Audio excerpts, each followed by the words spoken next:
disfrutar de su conferencia. Muy bien, Gracias. muchas gracias.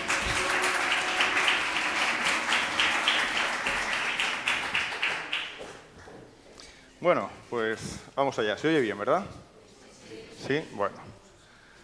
Bien, lo que vamos a hacer es, como dice el título, un acercamiento a la política exterior, más bien podríamos hablar de política militar, entre la época de Psamético I y el final del reinado del faraón Apries. Por lo tanto, nos vamos a menear en la parte inicial, la primera mitad de la dinastía 26, y lo que vamos a hacer es, sobre todo, utilizar los documentos, las fuentes, que nos permiten tener ese conocimiento sobre esas relaciones, sobre esa actividad militar de Egipto en el exterior o las medidas que Egipto toma para frenar ese conflicto permanente que desde el exterior presiona las fronteras egipcias. Entonces veremos cómo principalmente nos acercaremos a fuentes de origen babilónico, por supuesto fuentes egipcias, pero también fuentes bíblicas que en muchos casos nos ayudan, ¿no?, también a entender un poquitín más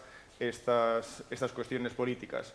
Pero antes de empezar con Psamético I, lo que sí creo que deberíamos hacer es una pequeña introducción para entender también de dónde sale Psamético I. Esta mañana, en la ponencia del profesor Molinero, hemos visto ese proceso, ¿no?, tipos de tumbas que nos han llevado a través del tercer periodo, dinastía 25, inicios de la 26. Entonces, aquí también es necesario retrotraerse a la dinastía 25, aunque sea a grandes rasgos, para entender ese proceso que va a desembocar en que un faraón saíta funde esta dinastía 26. Bien, la primera en la frente. Ah, pues no va.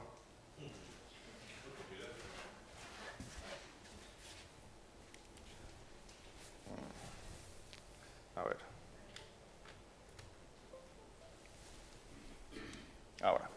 Vale, pues empezamos con la figura del faraón Taharka. Taharka es un rey nubio de la dinastía 25, cuyo reinado comienza hacia el 690 a.C.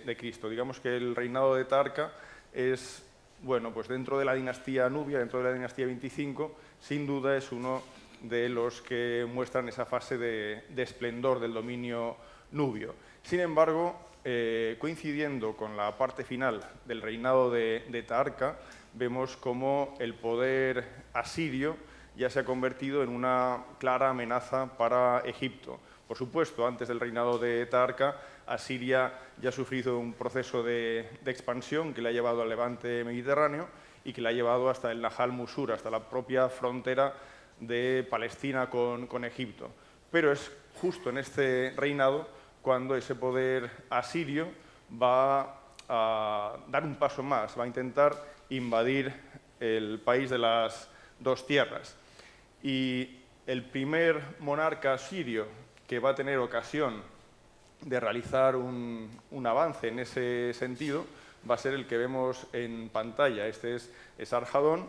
Este monarca ya había intentado invadir Egipto en el 673, no pudo conseguirlo en ese momento, lo volvió a intentar en el 671 y fue en ese año cuando, por fin, consiguió superar esa frontera del Nahal Musur y adentrarse en el delta. Lo que vemos aquí es una estela, la famosa estela de Zincirli, una estela en la que se muestra al victorioso Esarhadón en la parte izquierda, mientras que frente a él, fijémonos cómo él porta una maza y de la maza parten dos cuerdas que se unen a anillos que estos dos prisioneros llevan en la boca, están agarrados por los labios. De modo que podemos ver cómo el prisionero de menor tamaño incluso tiene el ureus en la frente. No se trata de un rey egipcio, pero sí de un príncipe egipcio. En realidad, un príncipe hijo del monarca nubio contemporáneo a Esarhadón, que, como decía, es este faraón Taharka. Y aquí en la parte derecha, bueno, pues vemos a otro potentado, pero de la región de Sirio-Palestina. Entonces, lo que vemos aquí es una demostración de cómo ese poder asirio ha conseguido llegar hasta el delta y ha conseguido tomar finalmente la ciudad de Memphis. Tras el primer ataque del 673, tras esa derrota, Taharqa había conseguido conservar la unidad de Egipto, pero con el 671 toda la situación cambió radicalmente. Lo que tenemos es, tras los fracasos de Esarhadón, tras el intento del 669 de Esarhadón de invadir Egipto y morir en ese intento, lo que tenemos es una victoria, ya la primera victoria asiria, por parte de su heredero en el trono, que es Asurbanipal. Asurbanipal consigue invadir Egipto en el 667, tras las campañas infructuosas de su antecesor, y es el que, de algún modo comenzará con un poderío en Egipto, convirtiendo Egipto en una provincia temporalmente del mundo asirio. Lo que vemos en este panel del Museo Británico, un panel que corresponde al Palacio Real de Nínive, es la toma de la ciudad de Memphis. Es un panel muy interesante, puesto que se observa no solo, por ejemplo, a asirios realizando, quemando las puertas de entrada de la ciudadela, otros, por ejemplo, soldados con las escaleras llegando a las partes superiores de la muralla, o incluso una imagen muy interesante, la de los zapadores, que se encargan de destruir las propias murallas para intentar penetrar en el interior.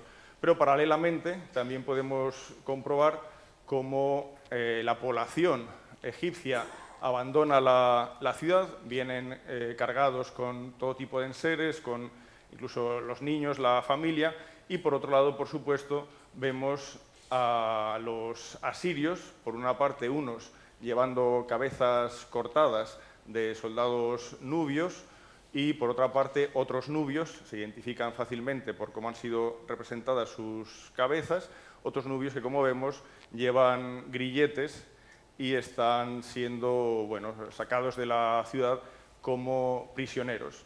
Entonces, esta imagen nos muestra precisamente esa toma de Memphis, pero son muchos los documentos que nos sirven para entender un poco qué situación se da en el Egipto de esta época.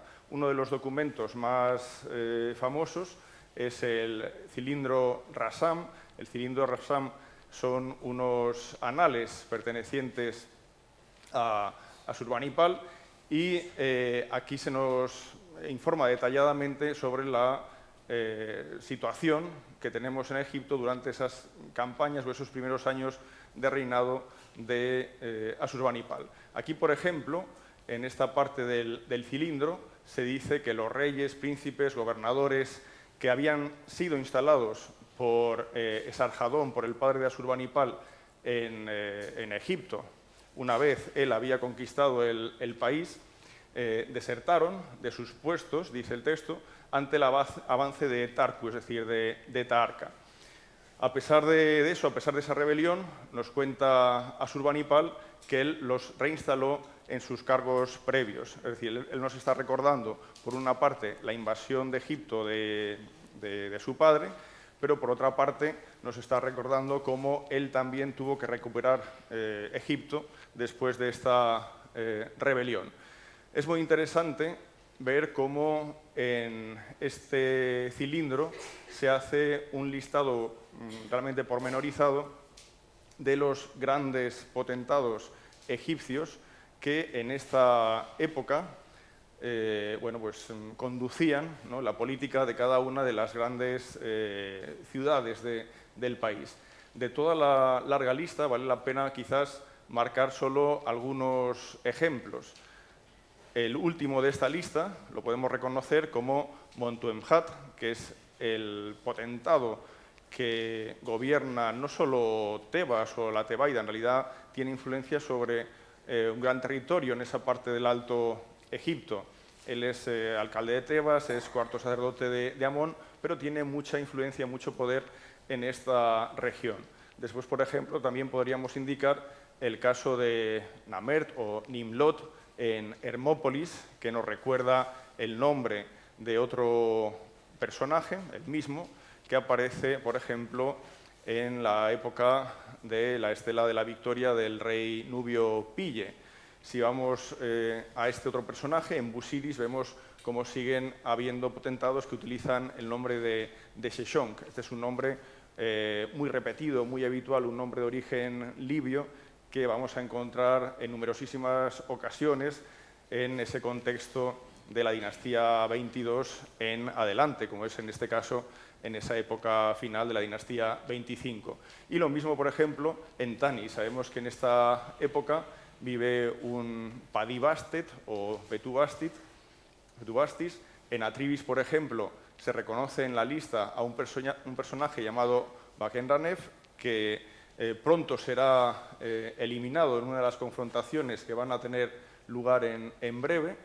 Después, por ejemplo, también en Persoped encontramos a Bakrur, que después aparecerá en muchos textos que hacen mención retrospectiva en forma de cuentos a parte de la historia de esta época y, sobre todo, por eso lo hemos dejado al final, el caso de Neco o Nekau, que es el gobernante que, como vemos en la lista de Asurbanipal, aparece como el lugar, el señor de Memphis y Sais. Esto es muy importante porque si recordamos, si nos vamos un poquitín hacia atrás en el tiempo, si vamos a la dinastía 24, veremos cómo los señores de la dinastía 24, que es una dinastía saíta, son señores, antes de ser reyes de Egipto, son señores de la parte occidental del delta.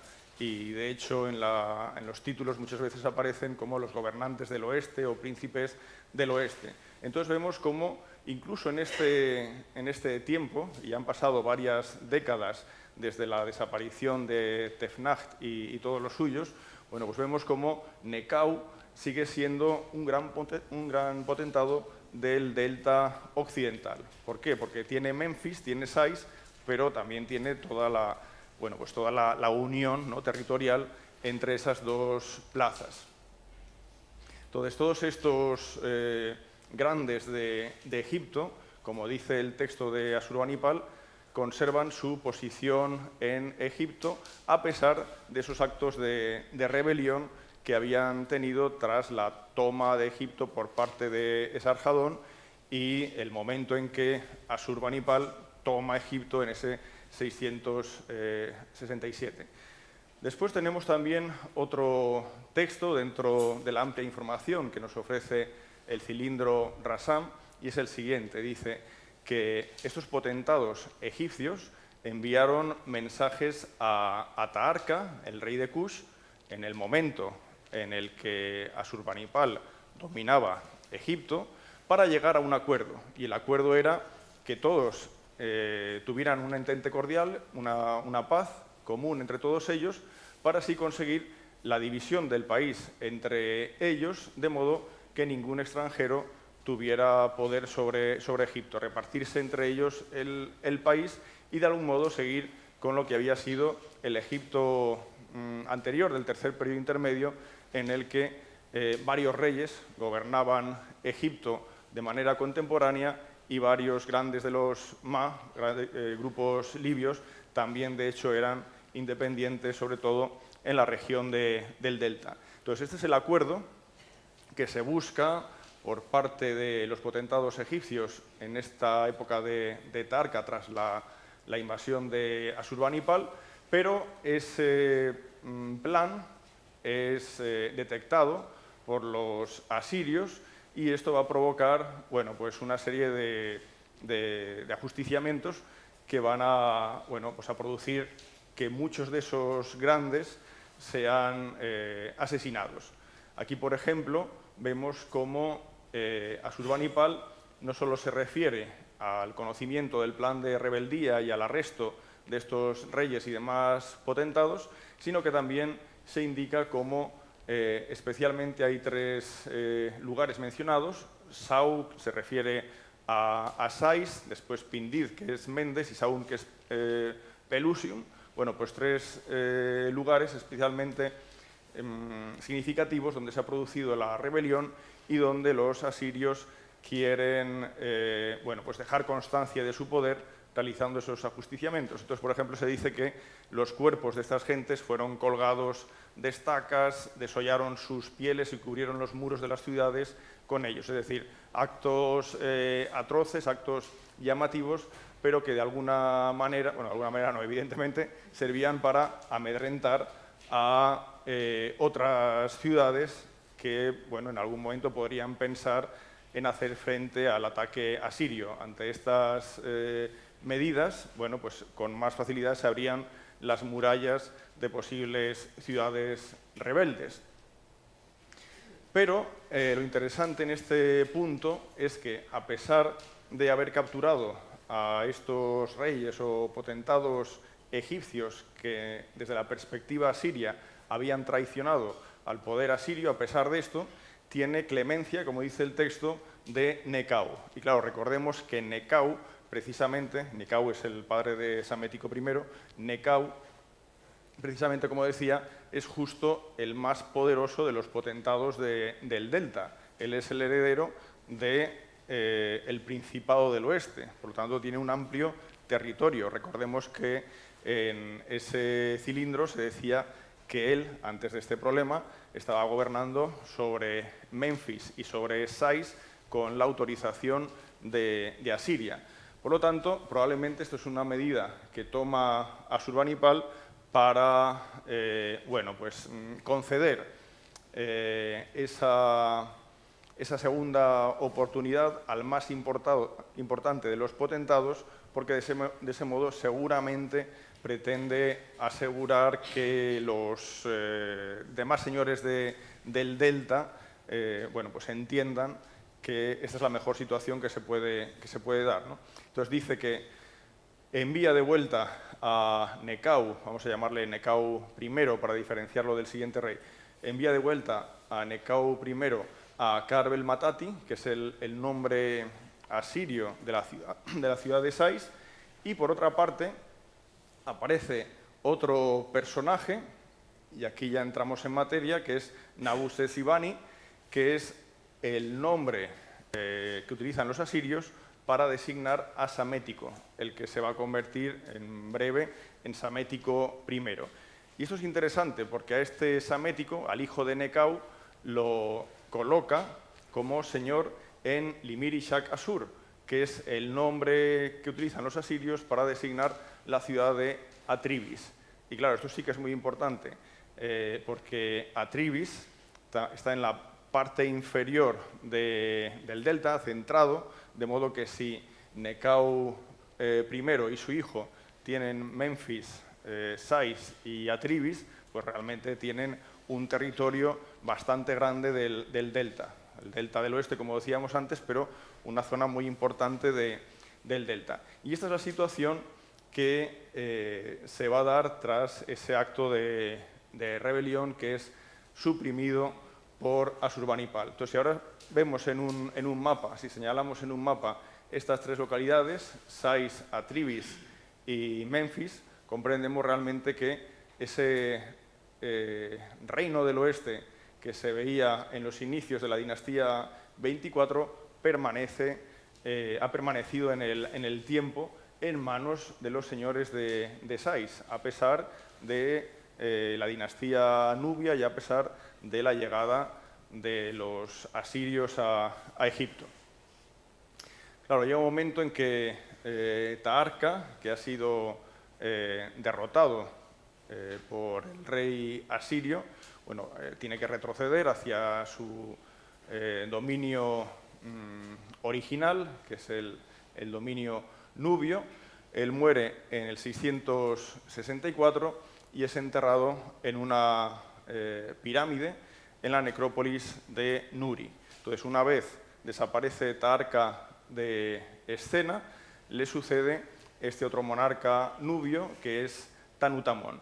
Y Tanutamón es muy interesante porque cuando accede al trono, en breve anuncia un sueño. Esta es una historia también muy conocida. Todos, desde luego, conocemos la historia que refleja la famosa estela del sueño de Tutmosis IV, esa estela entre las garras de la Esfinge, pero esta es otra auténtica estela del sueño, quizás no tan conocida, pero bueno, también muy importante porque ofrece un amplio texto donde se indica cómo Tanut Amun en sueño ve aparecer dos serpientes. De hecho se despierta con ese sueño.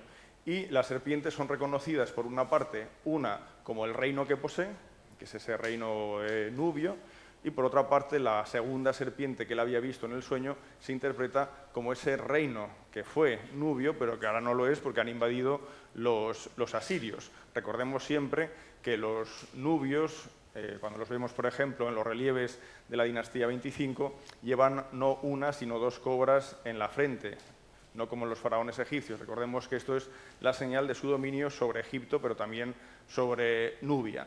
Pues bien, cuando este sueño es interpretado de esa manera, según indica esta estela, es cuando evidentemente se decide la oportunidad de Tanut Amun de, desde Napata, desde la lejana Napata, desde la Cuarta Catarata, viajar hacia Egipto para recuperar Egipto de ese dominio asirio.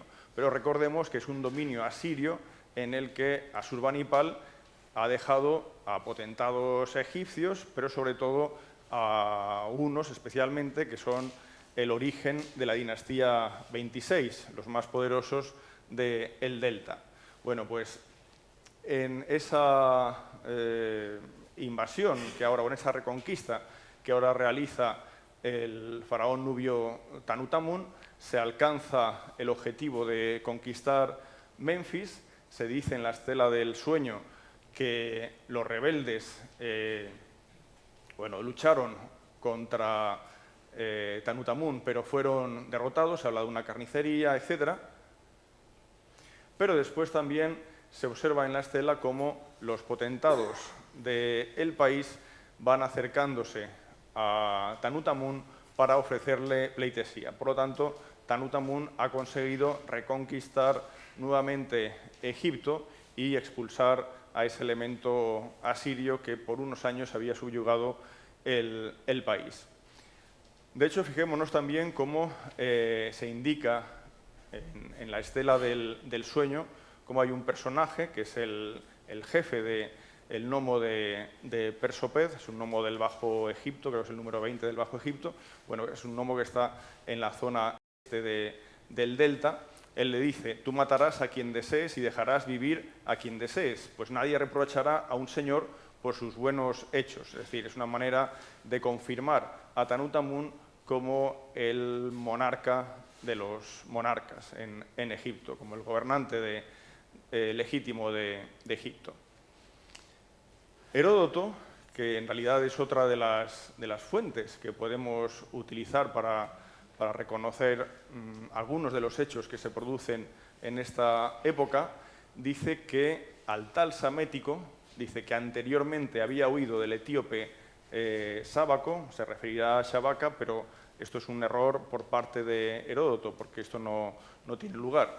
Bueno, pues dice que tras la muerte de Necau, huyó y se refugió en Siria. Es decir, con la invasión de Tanut Amun, Necau, el potentado del oeste del delta, va a desaparecer de la escena, pero su hijo, que será el futuro Samético I, no le queda otra opción que huir hacia Siria. En realidad, claro, hacia Siria se está refiriendo hacia el reino de Asiria, hacia el rey que invadió en última instancia Egipto, el rey asirio Asurbanipal. Bueno, pues esto es lo que nos dice Heródoto.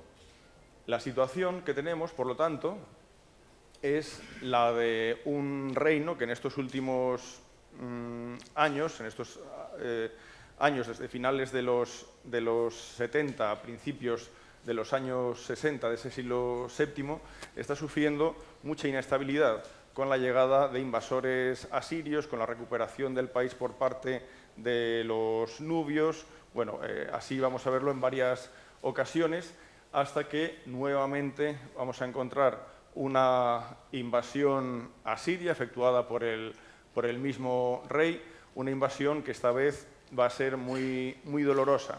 Primero se toma la ciudad de Menfis y esto va a suponer que el faraón Tanutamun huya de Menfis en dirección hacia la región tebana, pero las fuerzas asirias continúan en su avance, persiguen en su avance a Tanutamun en dirección a Tebas, de modo que finalmente Tanutamun encuentra que no tiene más solución que abandonar el territorio egipcio y refugiarse en su territorio original de Nubia, ¿no? Y claro, esto supone una auténtica catástrofe, puesto que, como todos sabemos, en ese año, y estamos en el 663, es cuando se produce el saqueo de Tebas, el famoso saqueo de Tebas, en el que, por las fuentes asirias, sabemos cómo los asirios se llevan las grandes puertas de metal del templo de Amón en Karnak, cómo se llevan los obeliscos de electro puro que había colocado Tutmosis III en Karnak, etcétera, etcétera. Entonces, claro, esto es un golpe, digamos, muy duro para el Egipto de la época, puesto que nada similar había ocurrido así desde hacía siglos, ¿no?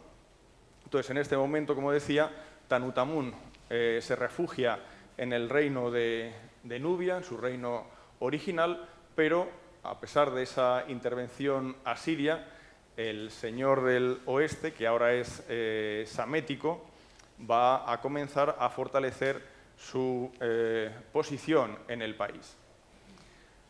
El cilindro Rassam nos recuerda precisamente lo que acabamos de contar. Asurbanipal cuenta cómo en su segunda campaña, en dirección a Egipto, en esa persecución que hace sobre Tanutamun, conquista Menfis, conquista Tebas y produce, bueno, pues todo ese gran saqueo de la ciudad de Tebas, y al tiempo nos informa cómo Tanutamun vuela hacia el sur, desaparece hacia el sur.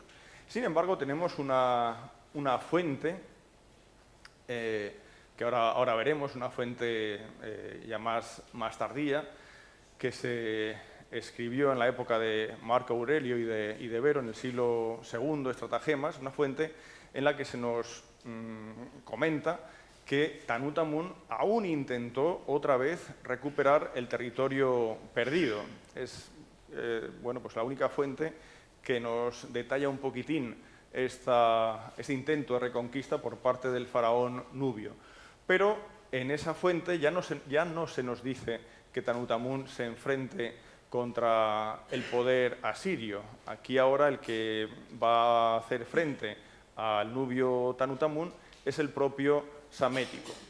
Vamos a ver el texto al que hacía referencia, ya digo, es de la segunda mitad del siglo II, y en él Tanutamun aparece como Tementes. Bueno, pues este Tanutamun, Tementes, dice el texto que consulta al oráculo, y el oráculo le dice que tenga cuidado con los gallos.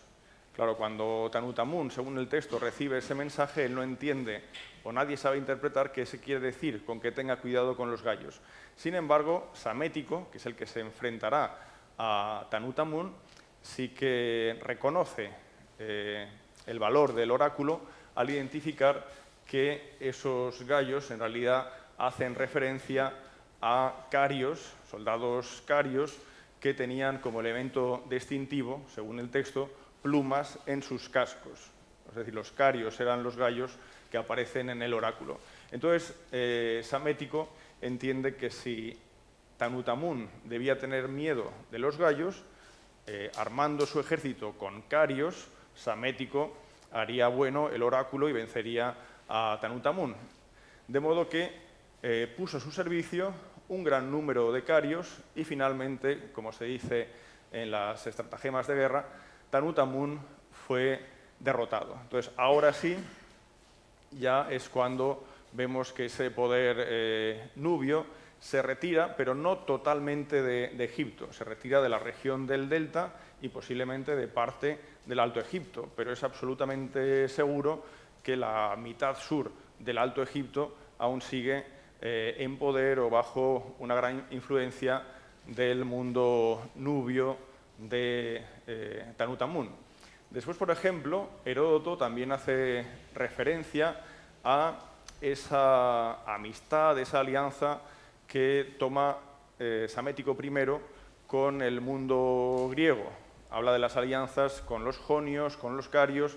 Esto es muy importante. Esta mañana Sara nos comentaba cómo pues la contratación de mercenarios, especialmente griegos, pues al final determinó la circulación de moneda en Egipto en un primer paso y después la creación de moneda en Egipto para pagar las soldadas de esta cantidad de soldados extranjeros que había en Egipto, entre otras cosas.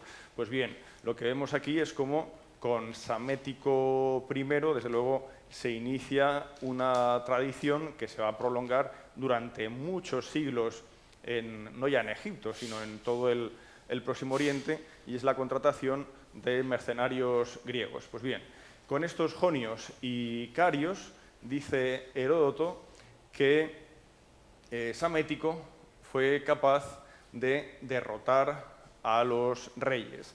No se refiere derrotar a los asirios. Cuando dice derrotar a los reyes, se está refiriendo derrotar a los otros potentados egipcios del delta, por ejemplo.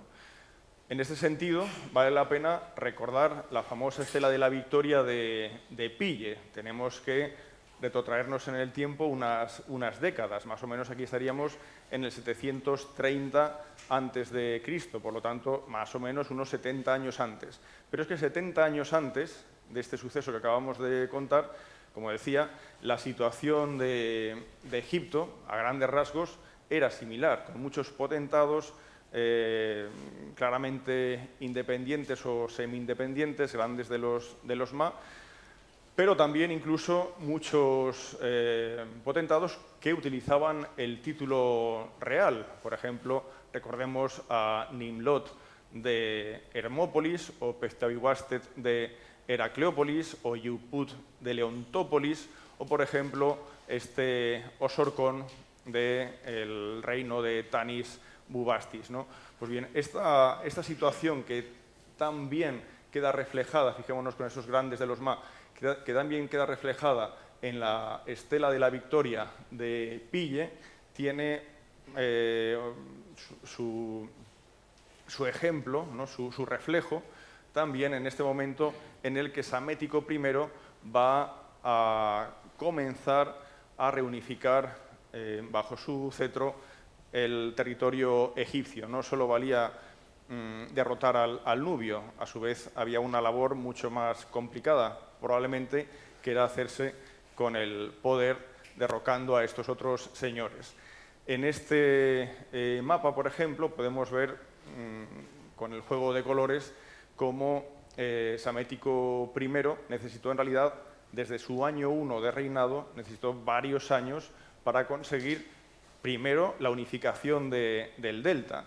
Vemos, por ejemplo, cómo de ese reino del oeste, de Sais, Atribis y Menfis, que, como decía, es la base del poder saíta desde inicios de esta dinastía, bueno, desde el precedente inmediato de la dinastía 24, vemos cómo de aquí, poco a poco, va a ir consiguiendo unificar el delta, consiguiéndolo aproximadamente, bueno, pues unos 8 años después de iniciarse teóricamente su reinado en el 664, es decir, su reinado se inicia con la muerte de su padre, Necao I, que también tiene el título de rey, pero que estuvo bajo ese yugo asirio. Pues bien, este proceso de grandeza de Psamético I sometiendo a los otros potentados egipcios y el proceso que lleva a Psamético I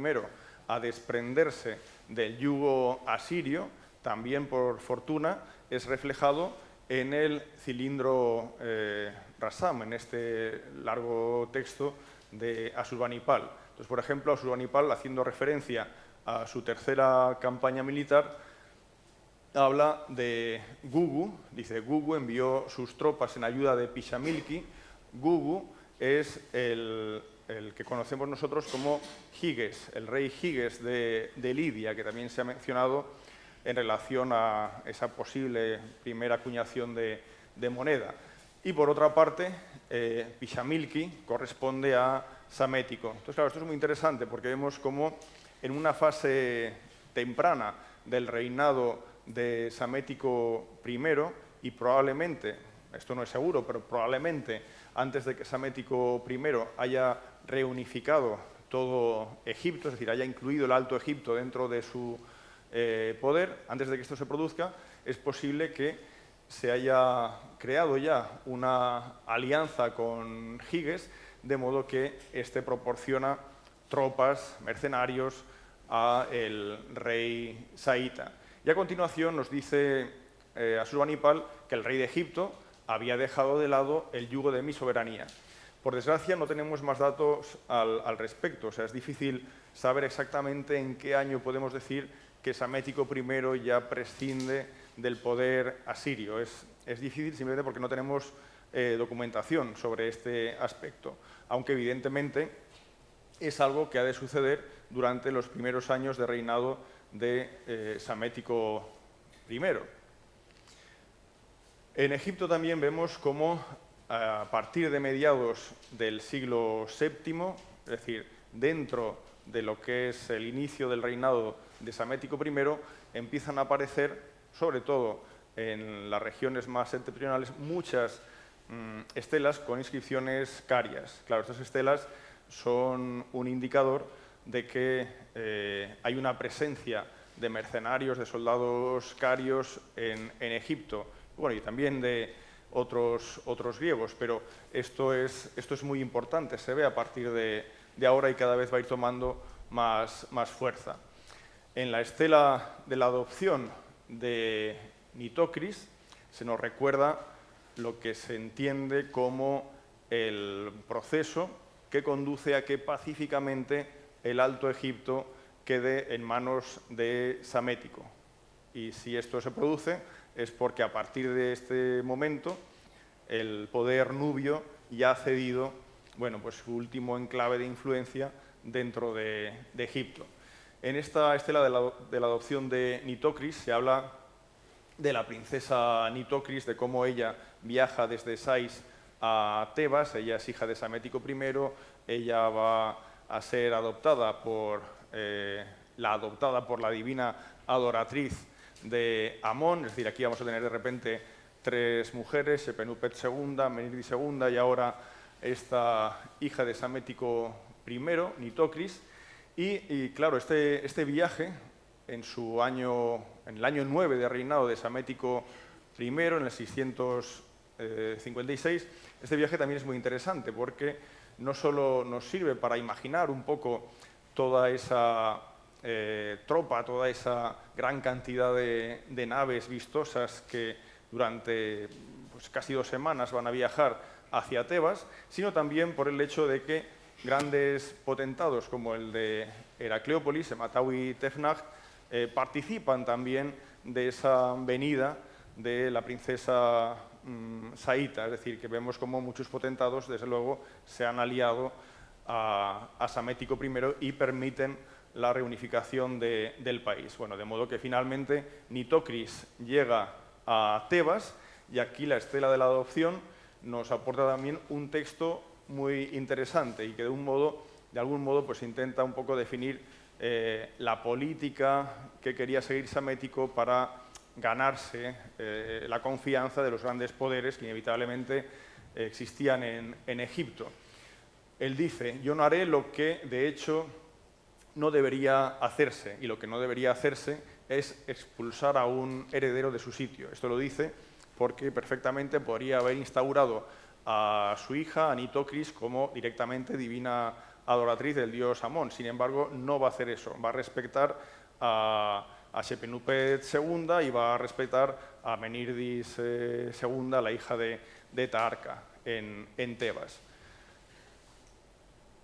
Pero también vamos a ver cómo personajes importantes, como el propio Montuemhat, que veíamos mencionado en el texto de Asurbanipal, diciendo que él volvía a reinstalar a los potentados que su padre Sarjadón colocó o permitió seguir en sus ciudades o en sus nomoi.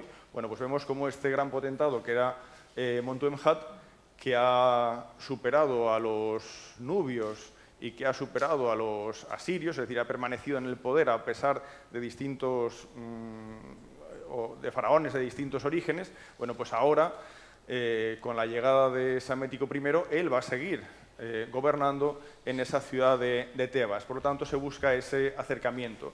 Y lo mismo ocurre no solo allá con el hecho de respetar a las figuras de las divinas adoratrices que preceden a Nitocris y que, por supuesto, siguen viviendo en Tebas con gran influencia religiosa, sino también incluso respetar la figura del primer sacerdote de Amón, primero Joremajet hasta el 660, pero desde el 660 Jorgevi, que no es este es Joremajet, pero Jorgevi, que comienza con su pontificado en el 660 y que va a seguir como primer sacerdote de Amón tras la toma de poder del Alto Egipto por Psamético I. Bueno, pues él también es respetado en su puesto. Entonces vemos que eso es una política que de algún modo queda reflejado en lo que sucede en el Alto Egipto.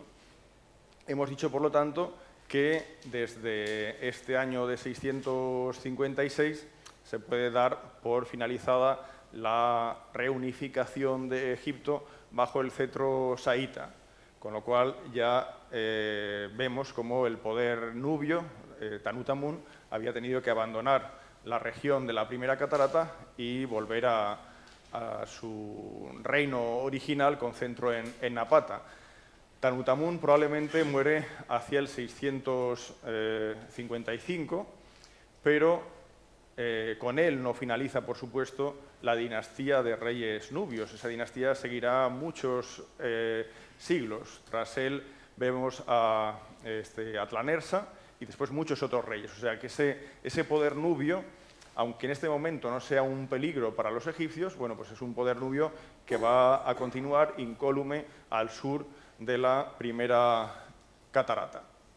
Volvemos a la figura de Heródoto, puesto que nos informa de algunas medidas que empieza a tomar Psamético I, porque él es consciente de que, bueno, hay unos poderes externos, pensemos en Asiria, evidentemente en primer término, que pueden suponer una amenaza para la integridad de Egipto, como había ocurrido en la época de Taharqa y Tanutamun. Pues bien, Heródoto nos dice que los jonios y los carios que habían sido contratados por Psamético recibieron terrenos para habitarlos y terrenos que se encontraban en la boca pelusia del Nilo, es decir, una serie de terrenos que, si vemos todos ellos situados por debajo de la ciudad de Bubastis, es decir, río abajo de la ciudad de Bubastis, por lo tanto al norte de Bubastis, lo que hace es asentar a jonios y carios por el brazo oriental, brazo pelusíaco, brazo oriental, que bueno, es como una primera defensa, ¿no?, de Egipto para aquellos invasores que vengan desde la Vía Maris o los caminos de Horus, la región sirio-palestina. Estas medidas que va a empezar a tomar Psamético I van a tener continuidad a lo largo de los siguientes siglos.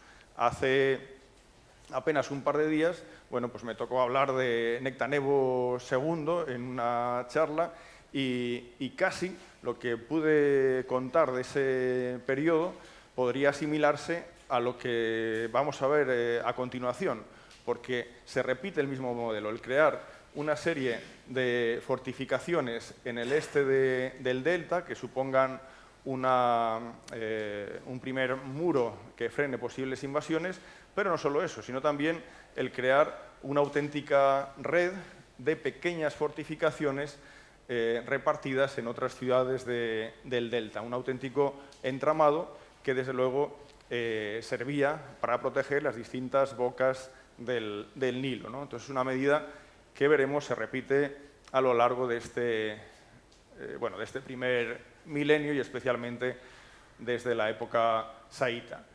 En el caso de las menciones de Heródoto, él nos dice que se realizan guarniciones en la ciudad de Elefantina, en Dafnas o Dafne, de Pelusia y en Marea. En realidad lo que hace Heródoto es resumir el sistema defensivo de Psamético I, señalando casi los puntos cardinales. Nos dice que está la fortaleza de Dafne o Dafnai, que es esta del brazo pelusíaco, es decir, una fortaleza al este del delta. Después nos habla de la fortaleza de Marea al oeste del delta, pensando en posibles invasiones libias o para controlar el permanente proceso de inmigración libio, porque esto es otra forma de invasión, es una invasión militar, pero son gentes que se van asentando en el oeste del delta y que eventualmente podían suponer un problema. Y después, finalmente, nos cita el caso de Elefantina, o sea, casi como si dijera que hay 3 fortalezas en Egipto. Por supuesto, no es eso lo que quiere decir Heródoto, sino que el conjunto de Egipto, desde luego, está fortificado al norte, en su parte este y oeste, y al sur, en la primera catarata. De hecho, podemos ver cómo los estudios arqueológicos en algunas de estas fortalezas han servido para reconocer grandes bastiones. La que menciona Heródoto, la de Dafne, o ahora llamada Tel Defene, es una fortaleza de grandes dimensiones. Hace ya más de un siglo que empezó allí una excavación. Este es un mapa ya muy antiguo. Esta fotografía es más actual. Está prácticamente arrasado, pero se observa, por ejemplo, el modo de construcción. Es una especie de cuadrículas que se rellenaban para elevar la construcción sobre el terreno llano, un terreno llano que, por supuesto, en esta zona del delta puede verse sometido a la inundación o al nivel alto de las aguas freáticas y, por lo tanto, intentan también con la construcción subir en altura estas fortificaciones. Después, por ejemplo, tenemos el caso de Tel Abu Sefa, que está al este de Tel Defene. Esta es una gran fortificación, es realmente impresionante, tiene unos 270 metros de lado en su eje mayor. Fíjense, por ejemplo, los muros, absolutamente impresionantes que tiene la fortaleza, pero en este caso sí se puede decir que aún no se tiene absolutamente claro siquiera si la fortaleza original la debemos situar en esta parte de la época saíta o es algo posterior. Después tenemos el caso de Tel Kedwa, que está al noreste de Abu Sefa. Esta también es una fortaleza de grandes dimensiones, es prácticamente cuadrangular, es de época saíta. Se entiende que es de la época de Psamético I, de hecho, se supone que más o menos se pudo crear hacia el 650, 640 a.C. y tiene unos muros impresionantes. Por ejemplo, si contamos los bastiones, son unos 17 metros y medio de espesor, o sea que estamos hablando de una fortificación imponente. Además, también, fijaros cómo cada lado es de unos 200 metros de longitud. Pero claro, es que no es una única fortaleza, como vemos hay un sistema de fortalezas. Recordemos aquellos relieves fantásticos de Seti I en Karnak que nos hablaban de las fortalezas de los caminos de Horus. Pero claro, esas fortalezas, excepto Yaru, las que vienen a continuación, probablemente son casi fortines, son pequeños lugares fortificados en ese trayecto hacia el sur de Palestina. Pero aquí estamos viendo una red de fortificaciones donde las estructuras son realmente impresionantes. Es decir, aquí tenemos ese muro que nos lleva a trazar un eje por el brazo pelusíaco que recuerda esos estratopedas, esos campamentos que Heródoto nos decía se dedicaron para asentar a gentes de origen cario y jonio. Lo que hemos visto, por lo tanto, es simplemente, brevemente, esta zona del delta. Recordemos que Bubastis queda a esta altura, entonces esta es una zona que según Heródoto, como decía, había quedado fortificada también por esa presencia de mercenarios extranjeros, pero como decía, hay otras formas empleadas por Psamético I para procurar la protección del país ante posibles invasiones. Si vamos a Tel el Balamun, por ejemplo, aquí se ha podido comprobar cómo dentro de lo que es el recinto sagrado el Témenos, dentro de lo que es el recinto sagrado del templo de la ciudad, en una de las esquinas hay una pequeña fortificación, es una fortificación de inicios de la época saíta. Por lo tanto, aquí tenemos un ejemplo de lo que podían ser muchas ciudades, en este caso del delta. La parte principal de la ciudad, la zona de los templos, etcétera, por sí misma ya está fortificada.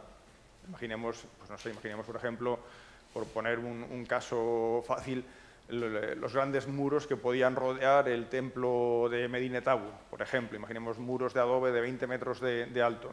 Eso en sí mismo es una fortificación, pero es que además aquí en Tel el Balamun vemos como en una de las esquinas, dentro de esa fortificación, tenemos una estructura que sirve para el cobijo de soldados. Entonces es una manera de, mediante pequeños bastiones, asegurar guarniciones en lugares muy diversos del delta. Es como una red de pequeñas guarniciones que pretende así asegurar las diversas bocas del Nilo. Y después también tenemos otro caso similar en Náucratis, antes de que este yacimiento, este sitio, se convierta en lo que después fue ese gran emporio comercial con una elevada presencia de griegos. Aquí se encuentra también una estructura similar, una estructura que en su planta nos ofrece un sistema de celdillas, que por supuesto no son habitaciones, sino celdillas hechas a través de muros de adobe que eran rellenadas de material para subir la altura de la base de la fortificación. Si ahora fuéramos a Náucratis encontraríamos no ya esta imagen ideal de lo que fue una bella ciudad, sino un lugar prácticamente anegado por el agua. Hay grandes charcas, es un terreno bastante plano, es decir, que ya en la antigüedad hubo que elevar en altura algunas estructuras para así protegerlas un poco más. Bien, pues Psamético I hemos visto que realiza, esto es un pequeño resumen, realiza un sistema de fortificaciones para asegurarse contra posibles invasiones, pero después él también activa una política de agresión hacia el exterior. Esta estela fue hallada cerca de la pirámide de Pepi II, es una estela que nos informa de un suceso que tiene lugar en el año 11 de reinado de Psamético I. Y bueno, esta fue, como digo, encontrada en esa zona del sur de Saqqara. En realidad aquí se encontraron más estelas que nos hablan más fragmentos que nos hablan del mismo proceso, y de lo que nos habla es de cómo la presencia de libios en el oeste de Egipto se ha convertido en un problema, de modo que Psamético debe actuar con una expedición punitiva, una expedición militar que de algún modo anule, ¿no?, a esa presencia libia. Entonces esta es bueno, pues una campaña que realiza Psamético contra ese poder. Pero ¿qué pasa en el sur? Habíamos comentado antes que tras la expulsión de Tanutamón y tras la muerte de Tanutamón, la dinastía nubia continúa inalterable, va a continuar inalterable a lo largo de muchos siglos. En principio, hasta la época de Psamético I, apenas tenemos información sobre posibles... Hasta la época de Psamético II, perdón, no tenemos información sobre conflictos o grandes conflictos entre los reyes saítas y los nubios. Pero sí que queda algún documento que evidencia que, por lo menos puntualmente, y quizás solo en la zona norte de Nubia, en la Baja Nubia, los faraones egipcios tuvieron que realizar alguna intervención. Así, por ejemplo, tenemos un texto de Samético I, procedente de Edfu, donde se habla de una intervención en Uawat. Claro, no sabemos si es un conflicto directamente contra el poder nubio del sur o es una cuestión más bien vinculada al ámbito local de Uawat. Tengamos en cuenta que no mucho después esa región entre la primera y la segunda catarata prácticamente va a quedar como una región desierta, una especie de zona tapón entre el reino de Egipto y el reino de Nubia. Pero bueno, aquí se nos habla de esa intervención. ¿Quién podía estar reinando en Nubia cuando Samético I hace la intervención en esta región? Claro, el primer problema que tenemos es que esa pequeña inscripción está tan fragmentada que ni siquiera nos aporta una fecha de reinado. Y claro, precisamente el reinado de Samético I es bastante largo, del 664 al 610. Pues bueno, si ahora tuviéramos que poner fecha a esa intervención, bueno, realmente hay que reconocer que no lo sabemos, pero bueno, podríamos especular sobre dos posibilidades, ¿verdad? Una sería el rey nubio Atlanersa, que más o menos pues, reina desde esa muerte de Tanutamun hasta el 643-640 a.C., y otra opción podría ser Senkamanisken, que es el que continúa con el reino de Nubia, por lo menos hasta finales de los años 20 de ese siglo. Entonces, bajo uno de estos dos monarcas nubios, probablemente tuvo la ocasión la intervención de Samético I. En este punto, bueno, pues podemos recordar podemos decir casi anécdota que menciona Heródoto. Hay quien la asocia a Samético II, pero bueno, se puede asociar a Samético I perfectamente.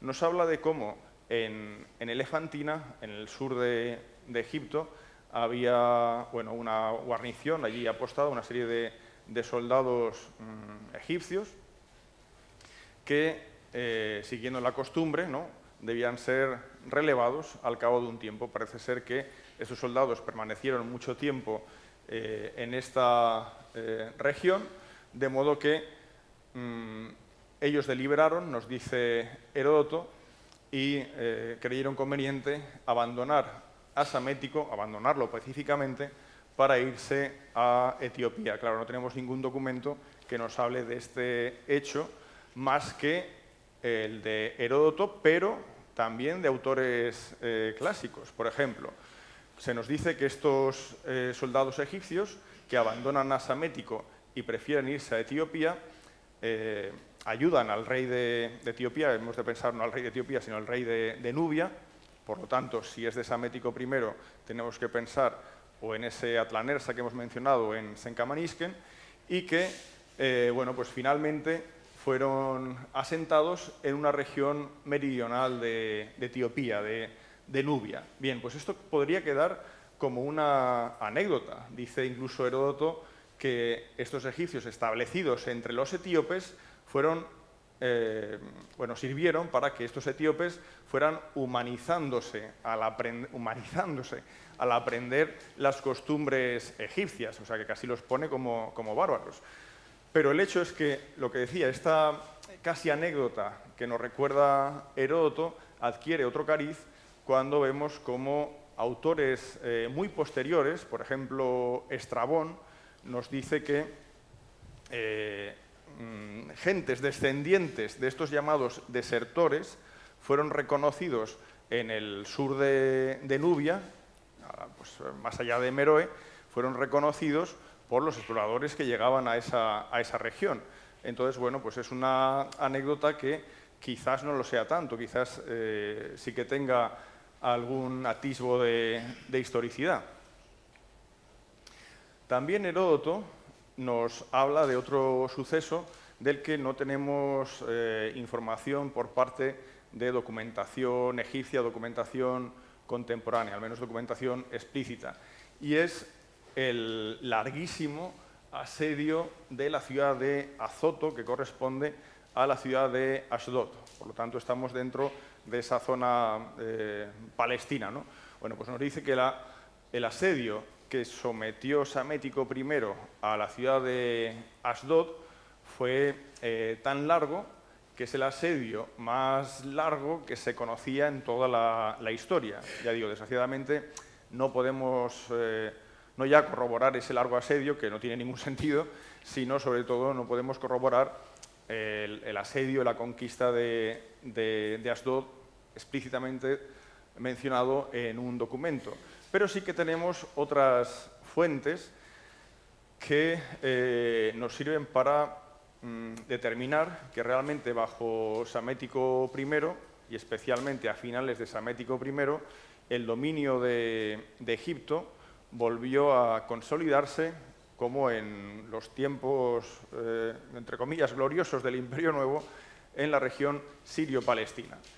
Esta figura que vemos en pantalla corresponde a pues una pieza de oro bien elaborada de la cultura escita. La cultura escita es una cultura que en origen la tenemos en la región al norte del Mar Negro y que, junto con los cimerios, pues también causaron estragos en Anatolia, en territorios medos, etcétera, en toda esa región.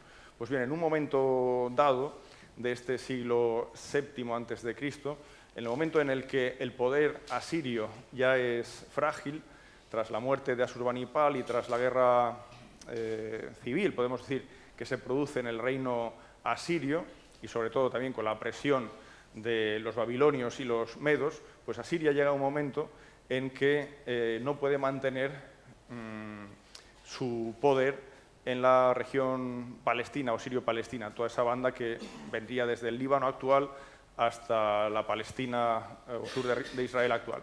No puede mantener esa región, de modo que esa región en la que se crea un vacío de poder, o casi un vacío de poder, no existe un gran poder que reine en el lugar, queda, se hace más vulnerable y queda a expensas de razzias como las que los jinetes escitas estaban sobradamente acostumbrados.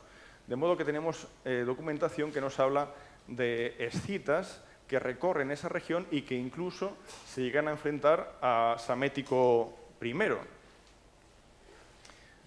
Un texto nuevamente de Heródoto, y como estamos viendo nos resulta pues muy jugoso a falta de otro tipo de documentación, nos dice lo siguiente: los medos, después de trabar combate con los escitas y ser derrotados en la batalla, fueron despojados de su imperio y los escitas ocuparon toda Asia. Bueno, esto no es así exactamente. Se está refiriendo a las invasiones escitas de Anatolia y, en este caso, a lo que sería el territorio del noroeste de Asiria, ¿no? Dice, desde aquí marcharon contra Egipto y una vez que estuvieron en la Siria palestina, saliendo a su encuentro Psamético, rey de Egipto, con obsequios y súplicas les persuadió de seguir adelante.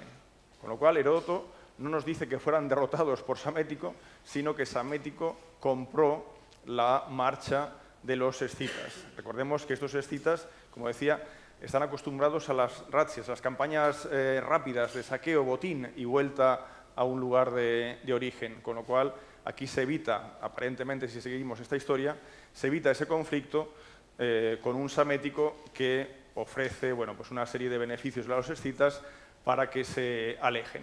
Entonces, ¿cuándo se produce esta situación en la cronología del reinado de Psamético I? Bueno, como decía antes, tenemos que situarnos en un momento posterior a la muerte de Asurbanipal. Pensemos que Asurbanipal, pues más o menos estaríamos hablando del 627 antes de Cristo. Justo después, Babilonia comienza un proceso de rebeldía que finalmente llevará a que la política rebelde de Babilonia pase a una política activa contra el núcleo del poder asirio. Entonces, este suceso en concreto probablemente hay que situarlo, pues quizás entre el 623, 615, 616, en ese rango de años. Por supuesto, como decía al principio, para esta época tenemos fuentes de varios tipos. Hemos comentado varias veces ya la obra de Heródoto o alguna referencia posterior. Hemos visto sobre todo las menciones que nos ofrecía el cilindro Rasam de Asurbanipal, pero también tenemos las famosas crónicas babilónicas, en este caso del rey Nabopolassar, que es el rey de Babilonia, de la dinastía caldea de Babilonia, que se ha desprendido del yugo asirio y que, bueno, pues en pocos años empezará a ser un gran problema para la propia existencia del reino asirio. Pues estas crónicas de Nabopolassar, que recogen su reinado, y él empieza a reinar desde ese 626 hasta bueno, la muerte prácticamente 20 años después, nos van a servir para reconocer no solo cuestiones políticas, sucesos bélicos en la región de Babilonia y Asiria, sino también, y esto es importante, la presencia egipcia en estos conflictos. Y claro, esto es algo en lo que va a destacar Psamético I. Y claro, estas fuentes babilónicas son esenciales para entender ese poder egipcio o esa influencia egipcia durante estos años en la región sirio-palestina, porque realmente poco es lo que nos ha legado el antiguo Egipto en ese aspecto. Pocos son los textos egipcios que nos sirvan para reconstruir estos hechos.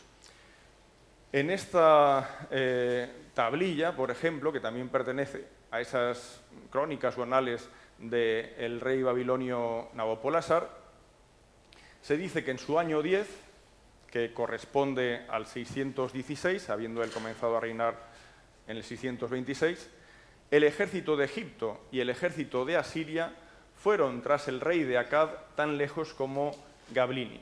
Claro, esto es precioso, porque ya vemos cómo en una fecha temprana respecto a los problemas asirios, como el 616, los egipcios ya probablemente entienden que el poder babilonio, la inestabilidad que crean los babilonios y sus vecinos los medos, es suficientemente intenso como para ver necesaria la colaboración con los asirios, que apenas hacía unas décadas, con Esarhadón y el propio Asurbanipal, bueno, pues habían sufrido sucesivas invasiones, ¿no?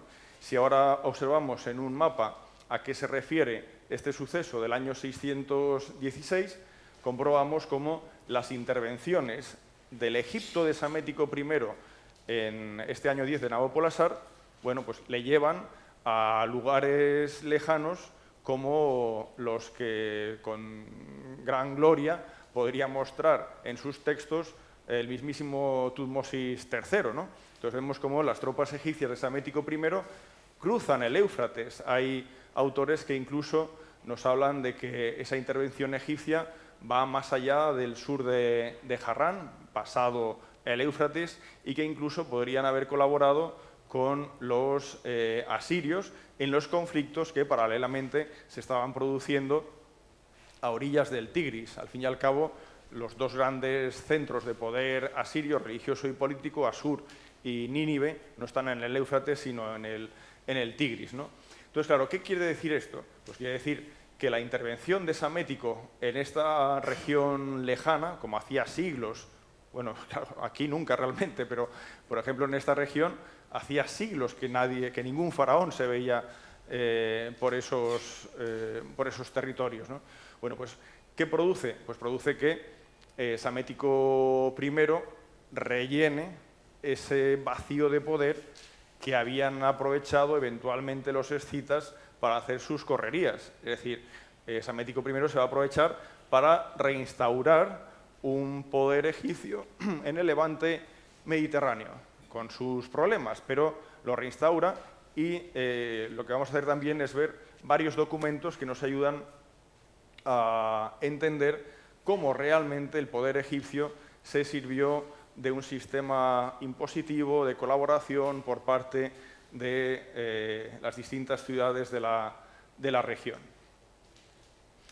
En el año 614 a.C., este mismo documento de las crónicas de Nabopolassar nos habla de un hecho muy conocido en la historia y que, de igual modo que el saqueo de Tebas por los asirios del 663, esto también, bueno, pues supuso algo extraordinario, ¿no? Y fue la toma de la ciudad de Asur. Es el gran centro religioso del mundo asirio. En el año 614 van a ser los medos los que tomen Asur. Un año antes, Asur había sido sitiada por el propio Nabopolassar, pero no había conseguido hacerse con la ciudad. Y justo ahora los medos la toman y nos dice el texto que pocos días después llegaron las fuerzas babilónicas de Nabopolassar y allí acordaron una alianza. Esa alianza se produce entre el rey medo, Ciáxares, y el rey caldeo-babilonio Nabopolassar. Esta alianza de estas dos potencias del Próximo Oriente va a ser letal para Asiria, pero a medio plazo también lo va a ser para Egipto. Estamos en el año 614, los medos han tomado Asur, ahora aliados de Babilonia. Egipto conserva, como decíamos, toda esta región que corresponde al actual Líbano e Israel, parte de Siria también, y los asirios conservan aún la ciudad de Nínive. Pero vamos a ver cómo apenas 2 años después de la toma de Asur, Nínive también va a caer. De hecho, durante las excavaciones de Nínive prácticamente se encontraron hasta medio centenar de cuerpos que corresponden, bueno, pues a gentes asirias que probablemente, soldados, ¿no?, que estuvieron aguantando ese tremendo asedio. La ciudad de Nínive es la gran capital asiria y su caída provoca que vaya a comenzar una gran inestabilidad en la región, inestabilidad que, por supuesto, va a ser aprovechada por los egipcios. Cuando muere el rey asirio, hijo de Asurbanipal, hijo del gran Asurbanipal, se llama Sin-Shar-Ishkun, perdón. Cuando muere este monarca, la aristocracia y los restos del poder asirio se dirigen hacia la ciudad de Harrán. Aquí se va a instaurar un nuevo rey, que es Asurbanipal, y durante todo este proceso Egipto va a permanecer como aliado de Asiria, precisamente para que ese ya débil estado, que es un estado tapón, no llegue a caer y la gran potencia medo-babilónica se aproxime a lo que es ese territorio que ahora es de Egipto. Tenemos pruebas de la existencia de un sistema defensivo en la región, instaurado inevitablemente por el propio Psamético I a finales de su reinado. Por ejemplo, así se ha concebido el yacimiento, la fortificación de Mesad Hasabyahu. Mesad Hasabyahu, para que nos situemos, bueno, está cerquita de Ashdod. Ashdod queda un poquitín más hacia el sur. Recordemos aquella mención de Heródoto que nos decía que Ashdod fue tomada por Psamético tras un largo azoto, tras un largo asedio. Bueno, pues esta fortificación nos muestra materiales de origen hebreo, pero también de origen griego, con lo cual se entiende que esa fortificación, igual que otras que pudiera haber en la región durante el periodo breve, pero durante el periodo de dominio egipcio en la zona, en realidad nos están mostrando guarniciones que están sustentadas por mercenarios al servicio de los egipcios. Y bueno, esto es evidentemente muy interesante. Hay inscripciones, por ejemplo, fijémonos en esta pieza, esto es una figura egipcia con una inscripción griega que nos habla de cómo un individuo llamado Pedón recibió un collar de oro y una ciudad, el gobierno de una ciudad, por su valentía. Entonces, claro, entendemos que este personaje está vinculado al ámbito militar y que por su valentía, por su bravura, por sus actos militares, bueno, pues consiguió estos honores por parte del faraón. Hemos dicho al principio que en esta época comenzaron a contratarse a una gran cantidad de mercenarios jonios, carios, griegos en general. Después también tenemos, por ejemplo, en una estela procedente del Serapeum, la mención de unos impuestos que son cobrados por los egipcios en distritos, en zonas de esta región.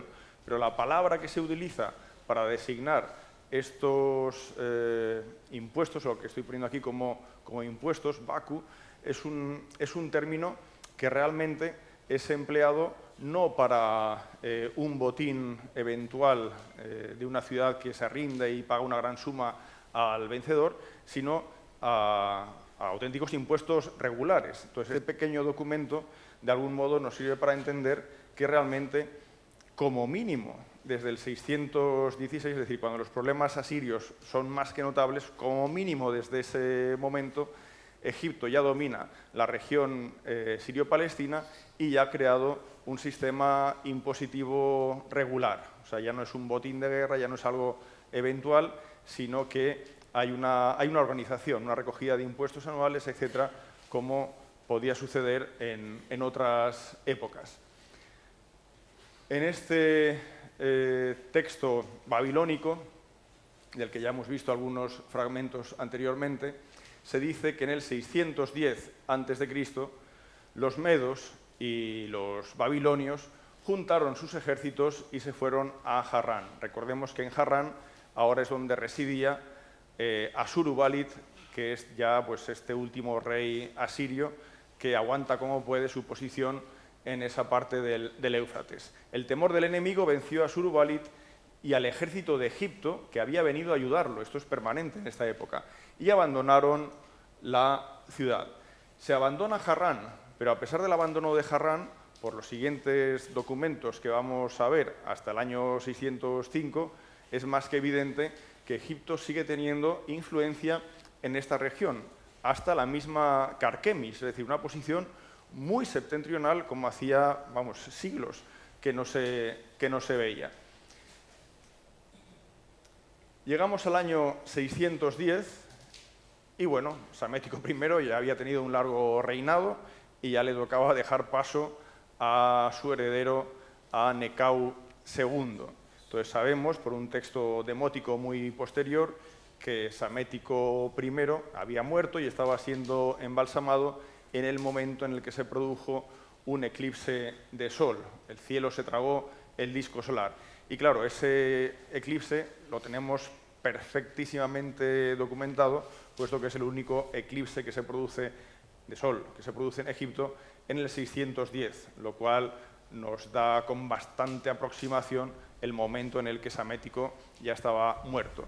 Así que a partir de ese momento, ya llegamos al otoño del 610, vemos cómo Necau II se ha convertido en rey de Egipto y va a seguir, como no podía ser de otra manera, la política de su padre. Es decir, la política de, por una parte, intentar seguir ayudando a los asirios para que el poder asirio no desaparezca y de esa manera que Egipto no se convierta en un país fronterizo con el creciente poder medo y babilónico, y por otra parte, por supuesto, seguir conservando la rica región sirio-palestina, tan importante desde el punto de vista económico y comercial. Bien, pues en este momento es cuando pasamos a otro tipo de fuente, fuentes bíblicas.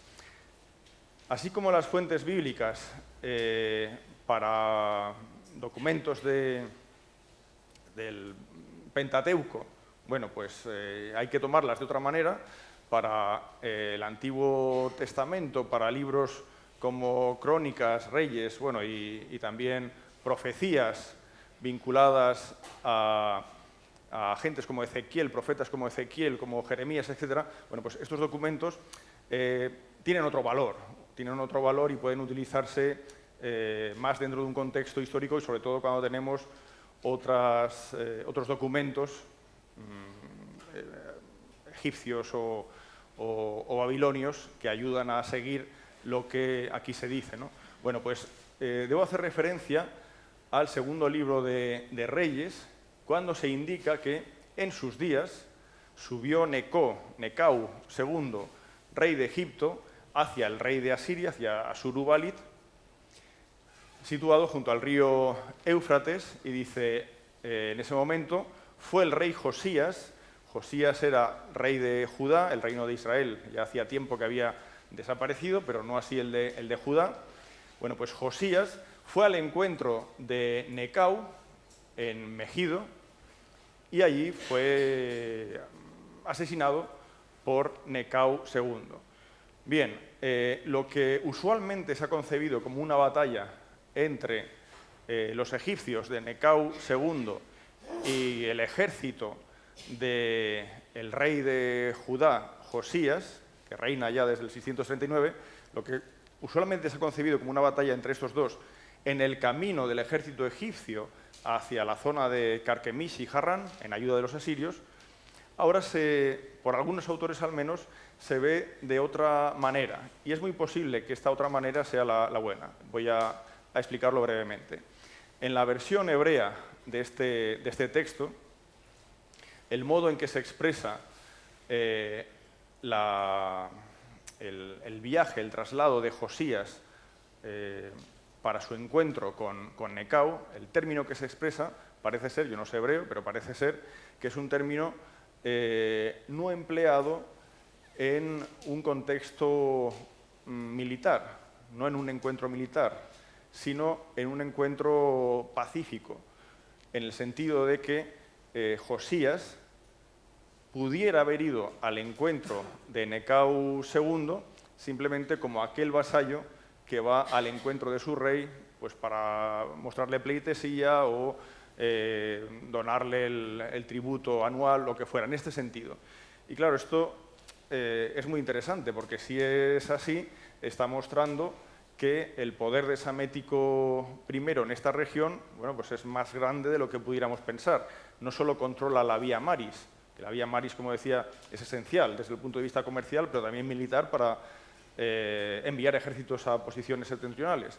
Es también importante esto porque vemos cómo incluso los altos de Judá, la región del oeste del Mar Muerto, bueno, quedaría dentro del ámbito de influencia de Psamético.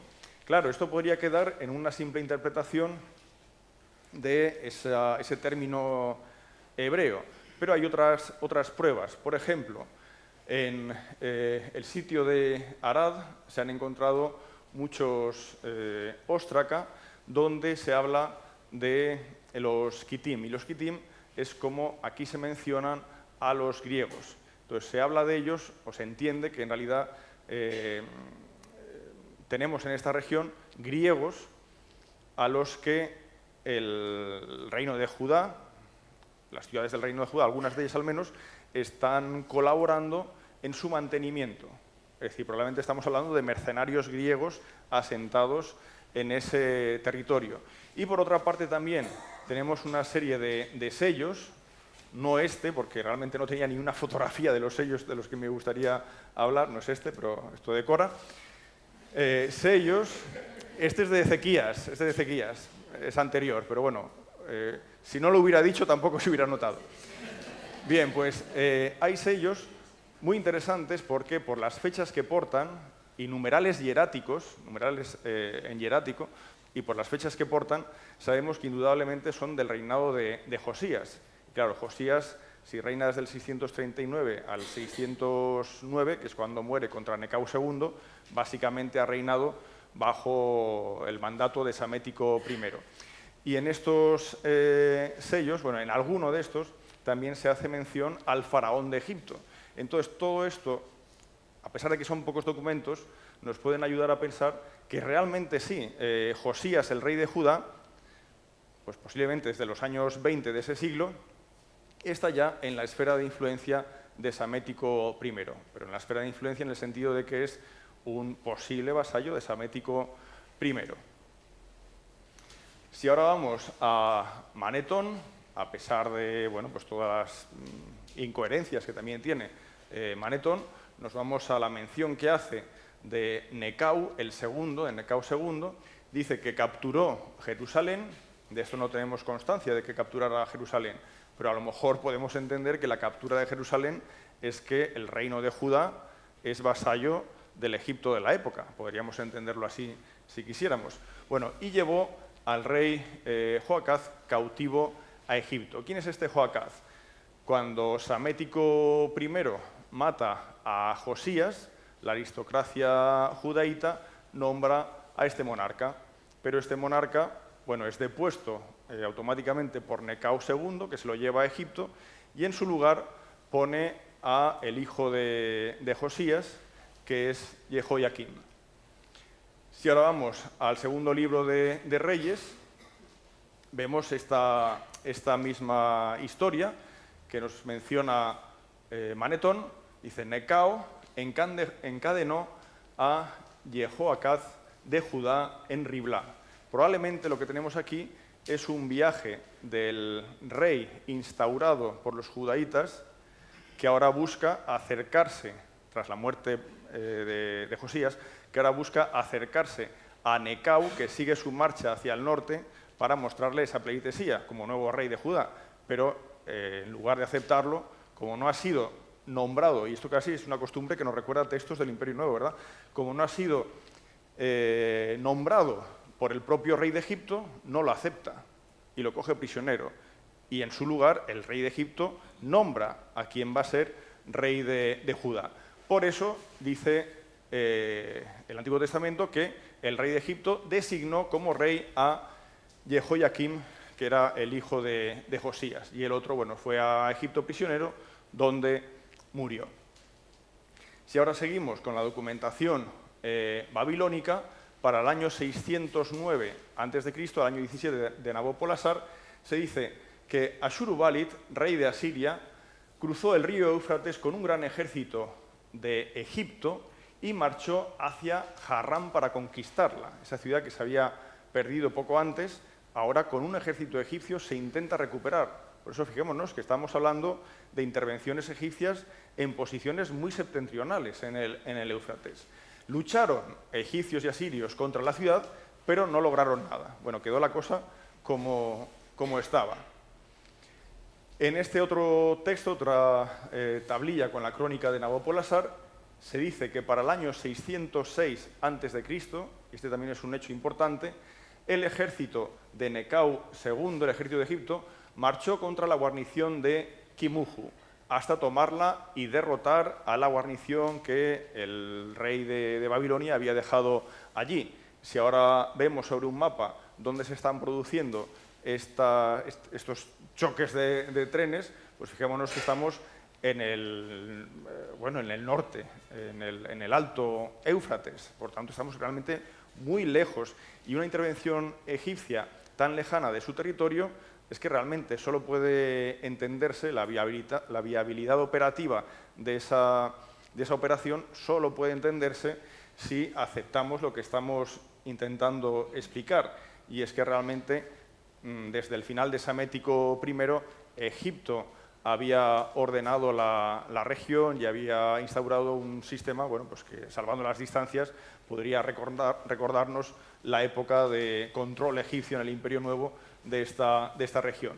Y esto nos lleva, según ese texto de Nabopolassar, a ese año 606-605 a.C.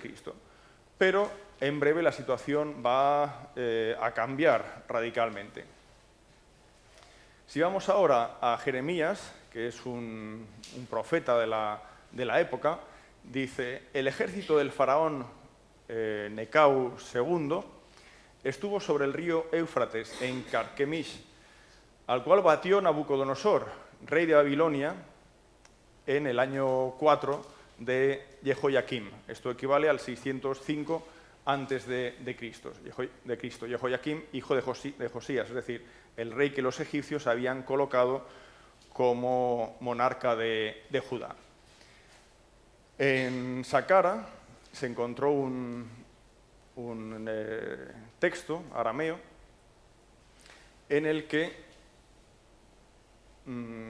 por la información que se nos aporta, entendemos que el señor de Cron muestra su fidelidad al rey de Egipto en un contexto que encaja absolutamente bien con lo que está ocurriendo en el año 605, y es que el ejército babilónico está recorriendo ya, tras la caída de Carquemis, esa región sirio-palestina y se está aproximando a la zona sur de Palestina, de modo que el rey de Cron sigue mostrando su lealtad al rey de Egipto, pero avisa de que las fuerzas del rey de Babilonia están aproximándose. En la llamada Crónica de Jerusalén, se habla de que en el año 4, se está refiriendo a Nabucodonosor II, el rey de Akkad reunió a su ejército, marchó por la tierra de Hatti, se refiere a esta zona sirio-palestina, y marchó hacia Egipto. Dice, el rey de Egipto se enteró y reunió a su ejército. Se produjo una gran batalla con enormes pérdidas en un bando y en otro. Probablemente en los años inmediatos ese reino de Babilonia ya había conseguido acercarse hasta la frontera de Egipto. Probablemente por entonces Ecrón ya estaba bajo la influencia de Babilonia. Y lo que venía ahora posiblemente era un intento de invasión de Egipto, pero como vemos no tiene lugar a pesar de las grandes bajas. En el segundo libro de Reyes, en una referencia al año 598, se nos dice que Nabucodonosor II sometió a Jehoiakim a un largo asedio de 3 años en la ciudad de Jerusalén. Sabemos que Jehoiakim muere en Jerusalén e incluso es lanzado por las murallas de Jerusalén. Y el asedio de Nabucodonosor continúa, de modo que va a ser el siguiente rey, que es Jehoiakim, el que va a sufrir la conquista de Nabucodonosor. Pero es interesante porque aquí se indica que el rey de Egipto ya no va a salir de Egipto, ya pasa a una posición defensiva, ha perdido el sueño de mantener el imperio asiático y ahora pasa a una posición absolutamente defensiva. Posteriormente, en este mismo relato bíblico, se dice que Jehoiakim, el rey de Judá, se rindió a los babilonios en este año del 597, con lo cual aquí se produce la primera de esas famosas deportaciones de Jerusalén o de Judá, del reino de Judá, hacia diversos territorios de Babilonia. Se dice que incluso una vez se produce esta deportación y se llevan a Jehoiakim a Babilonia, se instaura como nuevo rey a Sedecías, que será el último rey de Judá.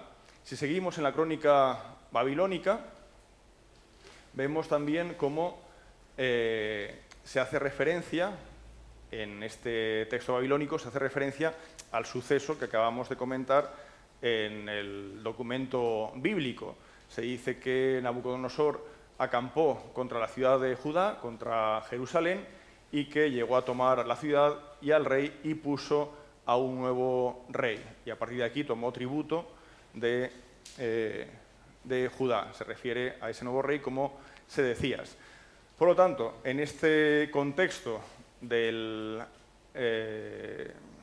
principios del siglo VI, una vez ya el reino de Judá ha caído en manos de Babilonia, a grandes rasgos podemos decir que esta es la situación geopolítica del Próximo Oriente, con un gran reino de Media que se está extendiendo por el norte, por Anatolia, mientras que Babilonia ha sustituido completamente el papel que otrora jugara Asiria y, por supuesto, hace frontera con Egipto, con lo cual aquí va a haber un problema que va a aflorar entre ambos en breve.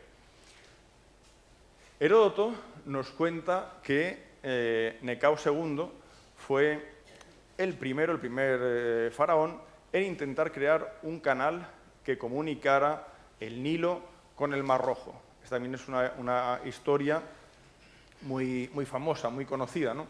Pero dice que ese canal quedó inconcluso a pesar del gran número de muertos que se produjo durante su excavación. Quedó inconcluso porque un oráculo informa a Necao II, según Heródoto, que él estaba trabajando en provecho del bárbaro. Es decir, que si continuaba la excavación del canal, el provecho comercial y militar del canal no sería suyo, sino de un invasor extranjero que vendría después. Y por eso Heródoto nos comenta que él finaliza la excavación de este canal, que sabemos es un proyecto que retomará Darío I, el sucesor de Cambises, ya durante el primer periodo persa, y que servirá para realizar lo que evidentemente era el gran proyecto de Necao, de ser cierto lo que nos dice Heródoto, y era unir esa vía fluvial, comercial, de transporte tan importante que es el Nilo, directamente con el Mar Rojo, dado que desde el Mar Rojo, evidentemente, las expectativas comerciales son elevadas, ¿no? Lo que busca Necao II probablemente es una conexión a través del Mar Rojo para conectar esa vía tan importante que es el Nilo, como decía, con este mar que le lleva a territorios, bueno, importantes en la tradición egipcia y quizás más allá. En cambio, Darío, en la estela hallada por Lesseps a finales del 19, nos informa precisamente que la importancia de ese canal que él ha concluido es conectar el Nilo a través del Mar Rojo, el Océano Índico, con el propio Golfo Pérsico, unir esos dos mundos. Lo cierto es que tenemos también documentos de la época de Necao II o de Psamético II, esto no está claro, pero documentos que nos hablan de Punt. Entonces, el intento de hacer el canal por parte de Necao II, el hecho, según Heródoto, de que Necao II realizara una gran inversión en la creación de una flota para el mar boreal, para el Mediterráneo, y una flota para el Mar Rojo, esto nos lleva a ver esa realidad, esa promoción por parte de Necao II de toda una actividad económica que le permita, bueno, pues acceder a nuevas fuentes de riqueza.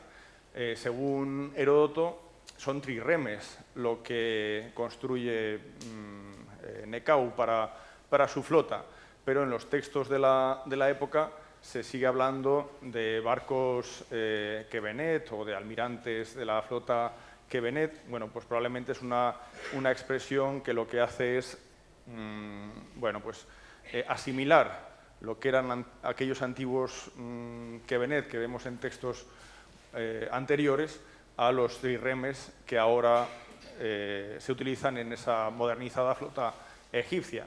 Como decía, hay documentos que nos hablan de Punt, aunque por desgracia son incompletos.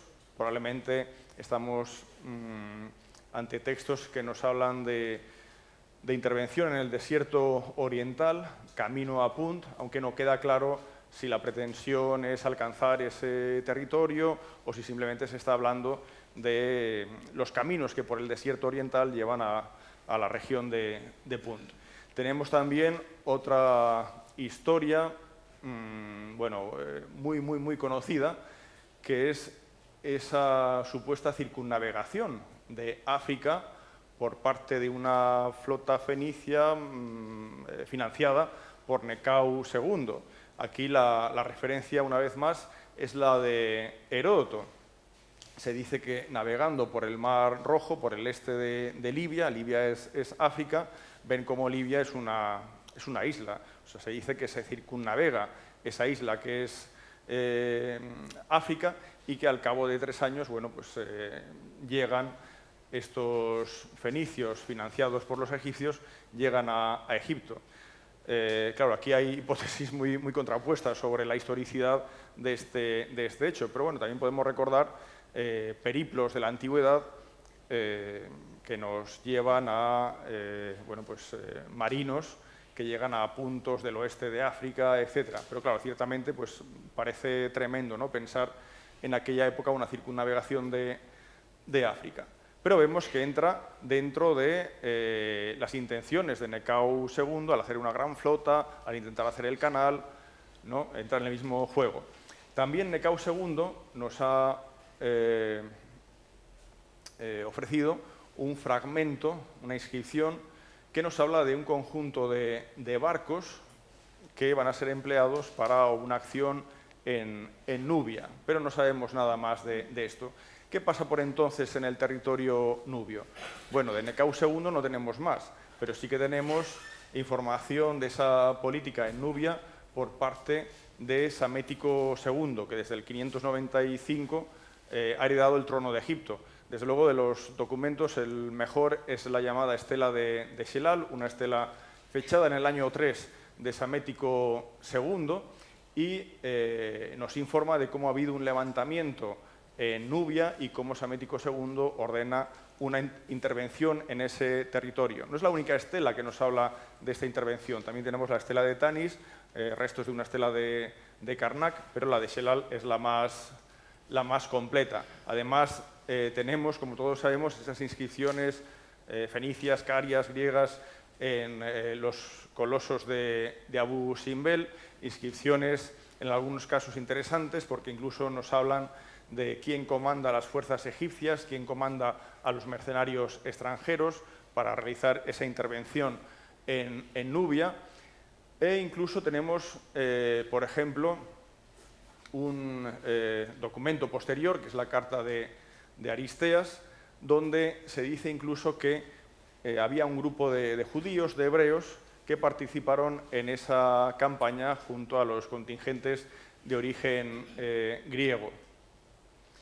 ¿Contra qué monarca se enfrenta Psamético II? Bueno, pues tenemos varias pistas, pero una es fundamental. Por ejemplo, hay algunos lugares donde se han encontrado favisas, escondites de esculturas destruidas intencionalmente, donde se observa, por ejemplo, este es el caso de Duquigel, donde se observa que las estatuas corresponden a la serie de monarcas nubios que llegan hasta la época de Aspelta, es decir, Aspelta es el último monarca destruido, con lo cual se entiende que la intervención de Psamético II del 593 se produjo bajo el reinado de Aspelta.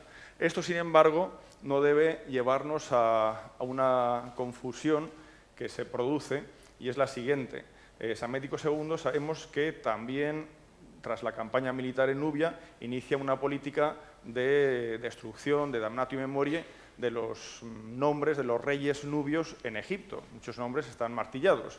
Y lo mismo se ve en Nubia. Bueno, aquí tenemos a Aspelta. Se ve en Nubia, por ejemplo, en documentos fabulosos como la estela de la elección de Aspelta, donde se ve cómo sus cartuchos han sido eliminados. Sin embargo, esto ahora es interpretado de otra manera. De modo que nos sirve para situar con bastante precisión en el tiempo cuando se produjo, respecto a la cronología nubia, esta intervención por parte de Psamético II.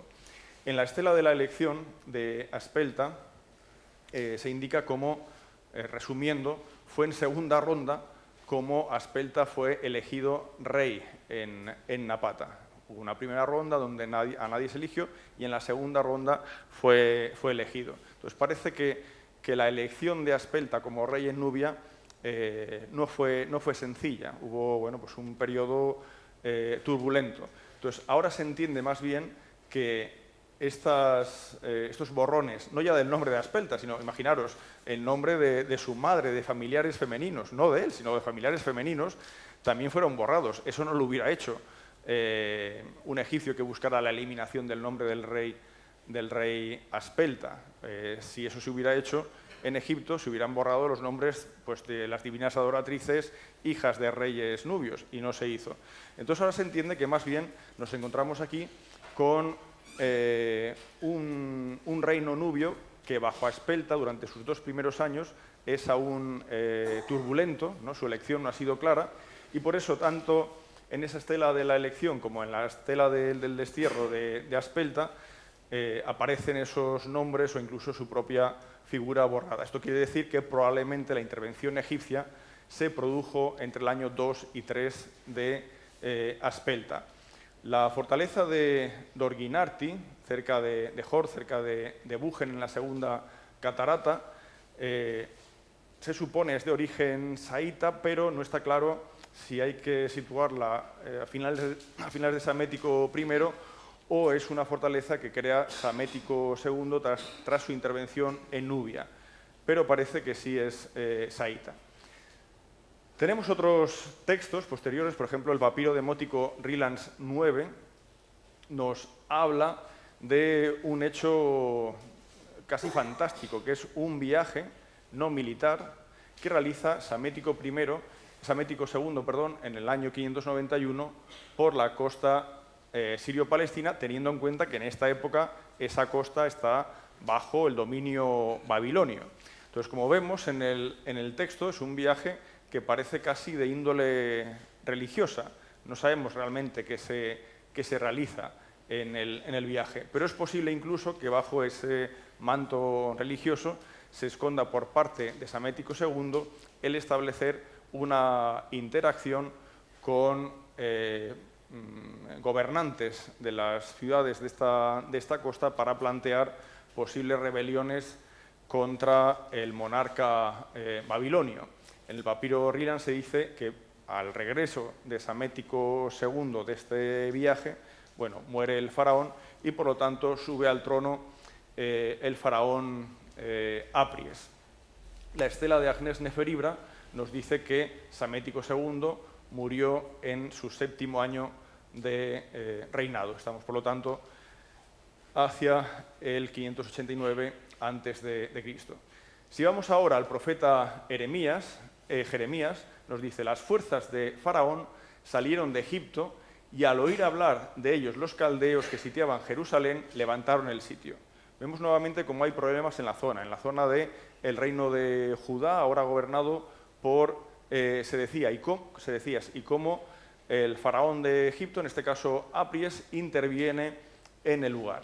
En este sentido, vale la pena mencionar una serie de óstraca que han aparecido en el emplazamiento de Laquish, al suroeste de Jerusalén, donde se observa que comandantes militares de la zona, del reino de Judá, viajan a Egipto, sin duda para mantener esperanzas de que Egipto les va a ayudar en esos actos de rebelión contra el poder babilonio. El hecho es que se produce este conflicto entre Egipto y Babilonia, en este caso centrado en el reino de Judá. Este relieve es de la época de Sennacherib, pero nos sirve para recordar cómo pudo ser la toma de Laquish, en este caso por los babilonios. Y si vamos al segundo libro de Reyes, aquí se nos dice que en el 11º año del rey Sedecías, que corresponde al 586 a.C., los babilonios, los caldeos, capturaron al rey, bueno, le hicieron de todo al pobre, y se produjo aquí esa segunda gran deportación de judaítas hacia el reino de Babilonia. Esto también es anterior, esto es asirio, pero nos sirve para recordar la deportación hacia Babilonia. Si ahora volvemos a Manetón, nos dice que en la época del rey Apries, los judíos supervivientes de esa invasión, de esa segunda toma de Jerusalén, huyeron hacia Egipto. Dice, cuando Jerusalén fue tomada por los asirios, en realidad por los babilonios. Por lo tanto, parte de la comunidad judía que se observa en Egipto, por ejemplo en época persa, viene también de esta época. Flavio Josefo incluso nos recuerda cómo 5 años después de la toma de Jerusalén por parte de Nabucodonosor II, esa segunda toma, Nabucodonosor marchó con su ejército contra Celesiria y después contra los amonitas y moabitas, es decir, toda la región al este de la Transjordania, al este del Mar Muerto, al este del Jordán. Ese texto de Flavio Josefo nos sitúa en el año 582, pero tenemos un texto egipcio, y esto sí que es una fortuna por fin, un texto egipcio, que fue hallado precisamente por militares egipcios hace muy pocos años en Tel Defene, es decir, en esa zona de esa gran fortaleza que había creado Psamético I. Y es una estela que corresponde al año 7 del faraón Apries, y el año 7 corresponde al año 582, exactamente el año al que hacía referencia Flavio Josefo. Lo interesante de esta estela es que nos muestra un Apries que marcha por el Sinaí, traduciendo vía como Sinaí, que marcha por el Sinaí hacia el este, que ha formado tropas, que ha promovido jefes de compañía, es decir, que ha renovado el ejército y que ha creado un cerco protector a Egipto. Hace una política activa, pero defiende a Egipto de una posible invasión. Si queremos saber más sobre la política exterior, en este caso de Apries, podemos acudir no solo a Heródoto, sino también a Diodoro, porque ambos nos informan de cómo Apries tomó Sidón, se dice que tomó Sidón por la fuerza, y territorios de Fenicia, etc. Claro, esto no lo podemos corroborar por otras fuentes, pero hay que recordar que desde el año 585, precisamente Sidón sufrió un largo sitio por parte del ejército de Nabucodonosor II. Entonces es posible que esas referencias que acabamos de ver en realidad nos planteen la posibilidad no de una toma de Egipto, no de una toma de Sidón por parte de Egipto, por el faraón Apries, sino más bien de una gran ayuda de Egipto al rey de Sidón ante el enorme sitio que estaba sufriendo esa ciudad.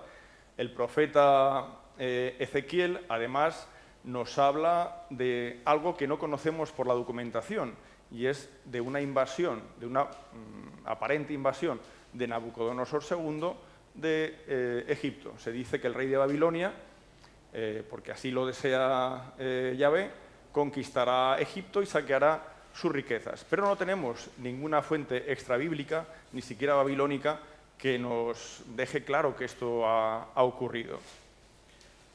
Flavio Josefo también nos dice que una vez Nabucodonosor II dominó la Transjordania y la conquista del reino de Judá, etc., una vez hizo esto, invadió Egipto para dominarlo. Pero ya digo, no tenemos ninguna fuente contemporánea que nos hable de este suceso. Lo que sí que sabemos es que, y con esto ya voy acabando, es que en el 570 el rey egipcio Apries realizó una intervención con los magimoi egipcios, con las tropas egipcias, una intervención en Cirene para ayudar a Dicrán de Cirene ante una invasión griega doria que venía del norte, y esa expedición resultó ser un fracaso total, de tal modo que incluso los egipcios derrotados nombraron como faraón al general Ahmose, y esto supuso, claro, un grave problema para el faraón Apries, que estaba, que figuraba como rey legítimo. Tenemos varios documentos que nos sirven para ver cómo acaba esta historia, para ir poniendo fechas escalonadamente. Tenemos, por ejemplo, una estela del Museo Británico que pertenece al año 1 de Ahmose, año 1 del general Ahmose, ahora ya como rey. Por la fecha sabemos que corresponde a febrero del año 570. La estela fue hallada en Sharuna. No fue hallada en Sharuna, pero nombra a divinidades que corresponderían a la región de Sharuna. Y esto indica que Ahmose, en ese mes de 570, es reconocido como faraón en Sharuna, en el norte del Alto Egipto.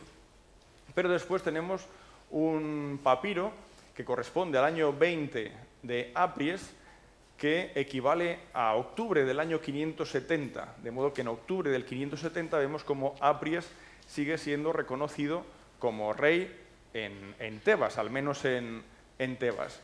Y finalmente tenemos una estela del año 1 de Ahmose, correspondiente a diciembre del 570 a.C., que se entiende que ya es el momento en el que Ahmose ha conseguido expulsar al faraón legítimo Apries, que ¿dónde va Apries? Huye hacia Babilonia.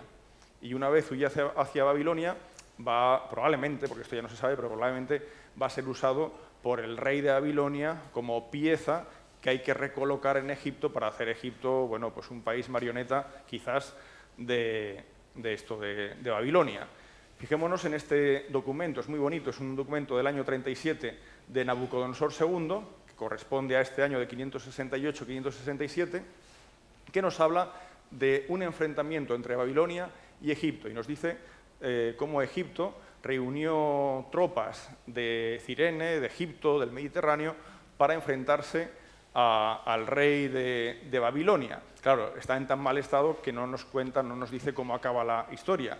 Pero para eso tenemos otro documento, que es la llamada Estela de Elefantina, del año 4 de Ahmose, que corresponde al mismo suceso al que hace referencia el texto babilonio anterior, y nos dice que en ese 567 ese enemigo exterior, ese enemigo asiático, intenta invadir Egipto, pero son derrotados y, bueno, entendemos ya a partir de aquí que Apries probablemente muere.